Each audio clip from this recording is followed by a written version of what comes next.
Hello friends, welcome to Arya Socio Academy. Please like, share and subscribe my channel and also press bell icon. Hello friend, कैसे हैं आप सब। उम्मीद है आप सभी अच्छे होंगे। किसी भी तरह की कोई डाउट की कोई जगह नहीं है। यहाँ जो भी एमसीक्यू होता है वो आपके हायर से संबंधित हो, पीजीटी से संबंधित हो, नेट से संबंधित हो, हर तरह के एग्ज़ाम के लिए या यहाँ जो एमसीक्यू है वो हर तरह के एग्ज़ाम के लिए इम्पॉर्टेंट है। क्योंकि पीजीटी का जो लेवल है, आप कोई भी सिलेबस उठा के देखिए, जब सिलेबस को जब देखेंगे तो पीजीटी के सिलेबस में भी वही चीज़ें पढ़नी होती हैं, हायर के सिलेबस में भी लगभग वही चीज़ें पढ़नी होती हैं, नेट के सिलेबस में भी लगभग वही चीज़ें पढ़नी होती हैं। तो जब आप डिटेल से आप एक बार बैठ के सभी चीज़ों के सिलेबस को देखेंगे तो समझ जाएंगे कि कौन सी चीज़ें आपके लिए इम्पॉर्टेंट है। मैं यहाँ वही क्वेश्चंस को लेके आती हूँ कि जो सभी के लिए बेनिफिशियल हो। तो आप इस डाउट से बिल्कुल एकदम आश्वस्त रहिए। इस अपने डाउट को ख़त्म करिए कि ये सिर्फ पीजीटी के लिए है या सिर्फ नेट के लिए है या फिर सिर्फ हायर के लिए है। ऐसी कोई बात नहीं है। आप किसी भी तरह के सोशियोलॉजी से संबंधित आप जब कंपटीशन की तैयारी कर रहे हैं तो ये सारे एमसीक्यूज़ आपके लिए बहुत ही लाभकारी होंगे, बहुत ही आपके हेल्पफुल होंगे। तो चलिए शुरू करते हैं आज के एमसीक्यू। इससे पहले जो पुराना एमसीक्यू है उसका आंसर हम लोग देख ले। क्वेश्चन क्या था, निम्नलिखित में से कौन सा एक जनजातीय समाज से संबंधित नहीं है। जनजातीय समाज से क्या संबंधित नहीं है। ए अंतर्विवाही, बी एकल सामाजिक श्रेणी, सी सामान्य भूभाग, डी संरचित असमानता। तो जनजाति क्या है, अंतर्विवाही होते हैं, इनकी एक सामाजिक श्रेणी होती है, सामान्य भूभाग पर निवास करते हैं, लेकिन क्या है इनके बीच संरचित असमानता नहीं होती है। तो ये क्या है, हमारा 11 का आंसर हो जाएगा डी। स्ट्रक्चर्ड इनइक्वालिटी नहीं होती है। स्ट्रक्चर्ड इनइक्वालिटी जैसे जाति होती है, हमारे यहाँ एक हायरार्की बनी हुई है, लेकिन जनजाति में इस तरह की बात नहीं होती है। तो इसलिए 11 का आंसर हमारा यहाँ हो जाएगा डी। नेक्स्ट क्वेश्चन नंबर 1, आज के एमसीक्यू का क्वेश्चन नंबर 1। निम्नांकित 4 प्रकार की सामाजिक व्यवस्थाएं हैं, इन्हीं सही उद्भव क्रम में रखिए। ठीक है, एक है बर्बर, दूसरा सभ्य, तीसरा दास्तापूर्ण, चौथा उत्तर औद्योगिक। तो अगर हम देखें तो मार्गन महोदय को याद करिए। समाज को जब हम लोगों ने पढ़ा है, समाज से संबंधित वीडियो बनाया, वहाँ देखेंगे तो मार्गन महोदय को पढ़ेंगे तो उन्होंने समाज का वर्गीकरण किस तरह से किया है, जंगली, बर्बर, सभ्य, 3 तरह के समाज की वो बात करते हैं। उन्हीं के ये वर्ड्स हैं। तो यहाँ दास्तापूर्ण है, जंगली की जगह पे दास्तापूर्ण है, जंगली, फिर बर्बर आता है, फिर सभ्य समाज आता है। वो सभ्यताओं के विकास के आधार पे समाज का वर्गीकरण करते हैं। तो हमारा 3 सबसे पहले किस में है, 3 सबसे पहले इसमें हमारा आंसर मिल गया।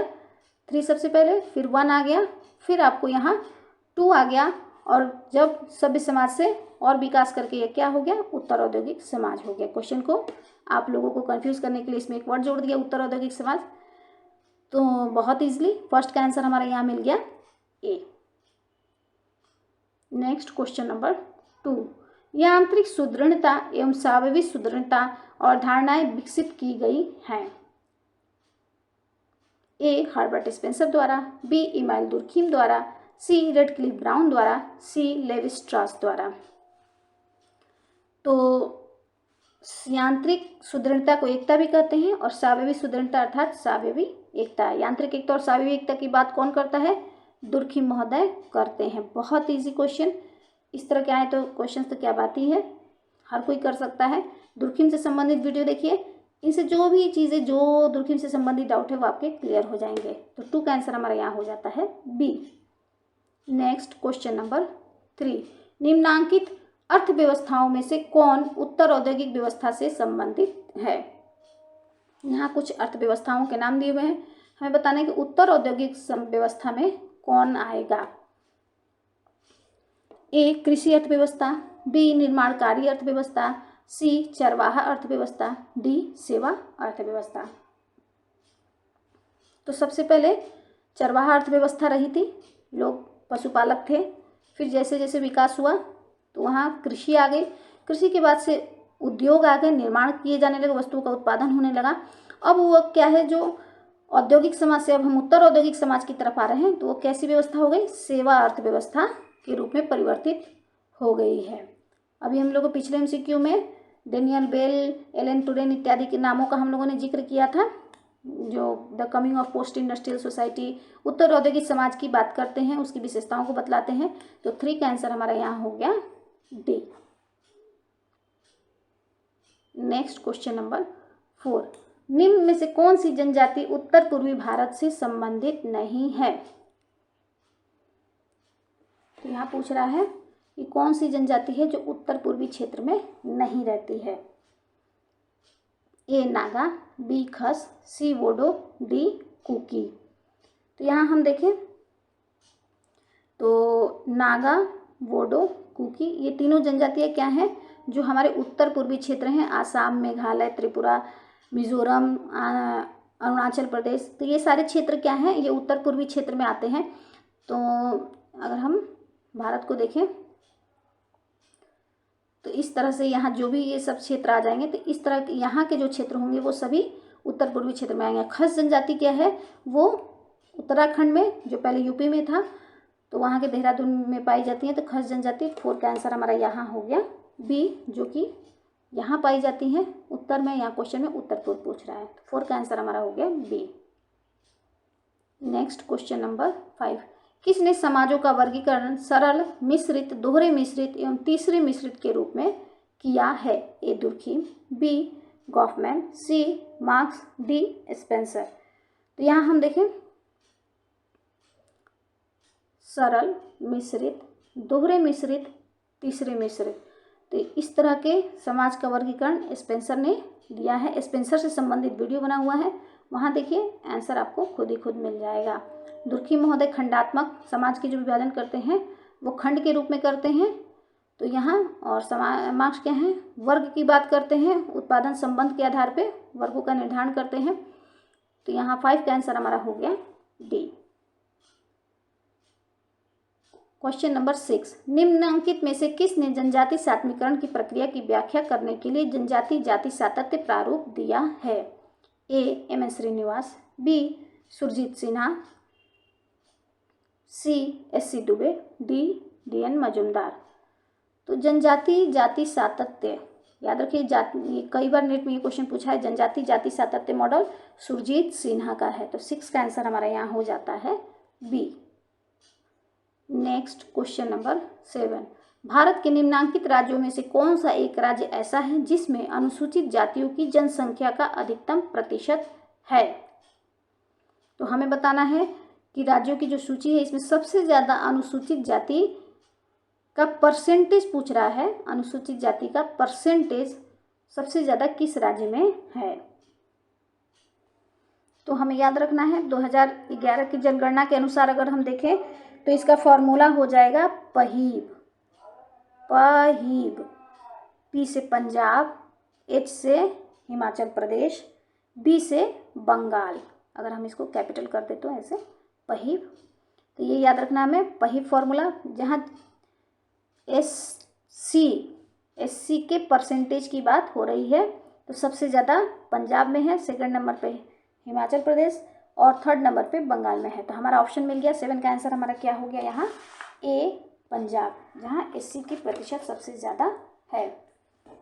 नेक्स्ट क्वेश्चन नंबर 8, निम्नांकित समाजों में से किस में अंधविश्वासों का प्रभुत्व होता है? किस समाज में अंधविश्वास सबसे अधिक पाया जाता है? ऑप्शन ए एक औद्योगिक समाज में, ए बी एक नगरीय समाज में, सी एक जनजातीय समाज में, डी एक उत्तर औद्योगिक समाज में। तो हमारा क्या है, औद्योगिक समाज, नगरीय समाज, ये दोनों क्या हैं, एक दूसरे के पूरक हैं। एक उत्तर औद्योगिक समाज या उससे आगे समाज का एक और स्टेप आगे का समाज है। तो ये यहाँ क्या है, यहाँ तार्किकता होती है, इसलिए यहाँ अंधविश्वास नहीं होता है, कम होता है। लेकिन यहाँ का पूछा है कि सबसे ज़्यादा अंधविश्वास का प्रभुत्व होता है, तो वो क्या है, जनजातीय समाज में होता है। तो 8 का आंसर हमारा यहाँ हो जाता है सी। नेक्स्ट क्वेश्चन नंबर 9, निम्न में से कौन ग्रामीण एवं नगरीय समाज में मौलिक अंतर स्थापित करता है? आप कल्पना करिए, गांव और एक शहर, नगर दिया हुआ है, गांव और शहर में कैसे आप खुद ही अंतर कर पाते हैं, इस चीज़ को यहाँ ऑप्शन के माध्यम से आप बताइए। ऑप्शन ए है परिवहन का ढंग, ऑप्शन बी परिवहन का माध्यम, ऑप्शन सी व्यावसायिक भिन्नता, ऑप्शन डी वर्ग अंतर। तो इसका क्या आंसर हो सकता है कि परिवहन के ढंग और परिवहन का माध्यम और वर्ग अंतर, ये ग्रामीण और नगरीय दोनों जगह मिल सकता है, एक जैसे होते हैं। यहाँ अगर बाइक मिलती है शहर में तो बाइक गांव में भी मिल सकती है। ढंग की है, रोड सड़कें हैं तो शहर में भी हैं, गांव में मिलेगी। व्यावसायिक भिन्नता है जिसके आधार पे हम गांव और शहर का अंतर करते हैं। ग्रामीण लोग मुख्य रूप से कृषि प्रधान क्षेत्र होता है, कृषि मुख्य होता है, और नगर जीवन में क्या होता है, कृषि गौण होता है और अन्य व्यवसाय प्रमुख होते हैं। तो 9 का आंसर हमारा यहाँ हो गया सी। नेक्स्ट क्वेश्चन नंबर 10, भारतीय संविधान की 6ठी अनुसूची का प्रावधान संबंधित है। ए सरकारी सेवा में आरक्षण, बी जनजातीय भूमि परीक्षण, सी उत्तर पूर्व भारत की जनजातीय क्षेत्रों में प्रशासन की स्वायत्तता, डी शिक्षण संस्थानों में आरक्षण। भारतीय संविधान की 6ठी अनुसूची, हमारे यहाँ अनुसूची कितनी है, अनुसूची हमारे यहाँ कितनी है 12। इसका फॉर्मूला मैं आपको बता देती हूँ, रस्म रे पल PVC, रस्म रेपल PVC, 3 3 6 3 9 3 12, 12 अनुसूचियाँ हो गई। तो ये मैंने अपने हिसाब से अपने पढ़ने के लिए फॉर्मूला बनाया है। तो रस्म एक क्षेत्र, भारत के जो क्षेत्र हैं उसे संबंधित है। एक सैलरी, ये सैलरी होती है, किसके के वेतनमान कितना होगा, किसको ये मजिस्ट्रेट पावर से होता है कि किसके उनको नियुक्ति वगैरह से संबंधित है। 8 से हो गया राज्यसभा में आरक्षण की बात होती है। ए से हो गया एडमिनिस्ट्रेशन, ये भी संबंधित है, यहाँ ST के एडमिनिस्ट्रेशन से संबंधित है। और एक नया फिर बना ई हमारा यहाँ हो गया 6ठा नंबर, 6ठी अनुसूची ई आता है। तो यहाँ क्या है, ईस्टर्न स्टेट में जो ST हैं उनसे संबंधित जो एडमिनिस्ट्रेशन की बात है वो हमारी 6ठी अनुसूची में आती है। तो यहाँ अभी हम लोगों ने क्या देखा कि ईस्टर्न स्टेट, उत्तर पूर्व, ईस्टर्न स्टेट है जो पूर्व की तरफ जो राज्य हैं उसमें जो ST जनजातीय क्षेत्र हैं उसके प्रशासन की, उसके एडमिनिस्ट्रेशन की बात होती है। तो 10 का आंसर हमारा हो जाता है यहाँ सी। नेक्स्ट क्वेश्चन नंबर 11, समाज का 2 प्रकारों में वर्गीकरण अर्थात लोक एवं नगरीय किसके द्वारा किया गया है। ए दुर्खिम, बी रेडफील्ड, सी टॉनिक, डी स्पेंसर।